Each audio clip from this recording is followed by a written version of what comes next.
बगैर नॉलेज में बताना गलत होता है।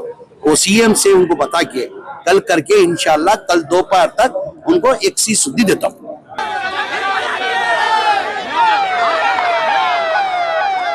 सबको खुशखबरी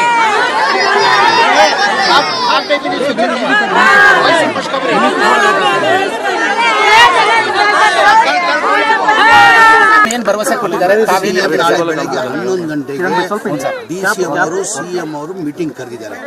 ಇದಕ್ಕೋಸ್ಕರನೇ ಅಂತಾನೆ ನಾಳೆ ಬೆಳಗ್ಗೆ 11 ಗಂಟೆಗೆ ಮೀಟಿಂಗ್ ಕರೆದಿದ್ದಾರೆ. ಇದು ಆಲ್ರೆಡಿ ನಿರ್ಧಾರ ತಗೊಳ್ಬಹುದು. ಆ ಹಿನ್ನೆಲೆಯಲ್ಲಿ ಬೆಳಗ್ಗೆ 11 ಗಂಟೆಗೆ ಮನೆ ಮುಖ್ಯಮಂತ್ರಿ ಉಪಮುಖ್ಯಮಂತ್ರಿಗಳು 11 ಗಂಟೆಗೆ ಮೀಟಿಂಗ್ ಕರೆದವ್ರೆ. ನನ್ನ ತಿಳಿದಂಗೆ ಒಳ್ಳೆ ಸಿಹಿ ಸುದ್ದಿ ನಾಳೆ ಸಿಗ್ಬೋದು ಅಂತ ನಾನು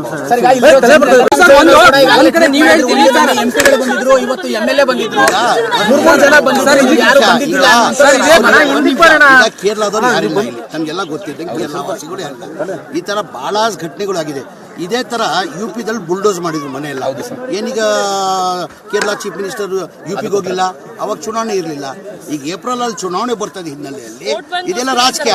ಅವ್ರು ಏನಾರ ಮಾಡಂಗಿದ್ದಿದ್ರೆ ಮಾನ್ಯ ಕೇರಳ ಮುಖ್ಯಮಂತ್ರಿಗಳು ಏನಾರ ಬಡವ್ರ ಬಗ್ಗೆ ಕಾಲೇಜ್ ಇದ್ದೀರ ಮಾಡಂಗಿದ್ರೆ ಕೊಡಬೇಕಾಗಿದೆ ಅನುದಾನ.